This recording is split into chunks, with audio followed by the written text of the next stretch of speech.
करतो। आता पाहूया बातम्या विस्तारानं। भारताचा अभिमानबिंदू असणाऱ्या तेजस MK-1A विमानाला आज नाशिकमध्ये संरक्षण मंत्री राजनाथ सिंग यांनी हिरवा झेंडा दाखवला आणि ते आकाशात झेपावलं।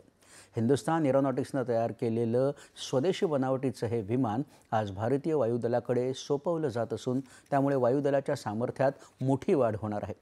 देशाच्या विमानोड्डाण आणि आत्मनिर्भरतेच्या दिशेनं हे एक ऐतिहासिक पाऊल ठरणार आहे।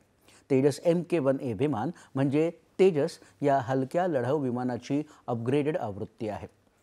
हे विमान विशिष्ट इलेक्ट्रॉनिक्स, आधुनिक रडार प्रणाली आणि अत्याधुनिक आक्रमण क्षमता यांनी परिपूर्ण आहे। ताशी 2200 किलोमीटर वेगानं उडू शकणाऱ्या या विमानात हवेत असतानाच इंधन भरलं जाऊ शकतं। आजच्या कार्यक्रमात संरक्षण मंत्र्यांच्या हस्ते LCA तेजस MK-1A तिसऱ्या प्रोडक्शन लाईनचं उद्घाटनही होत आहे।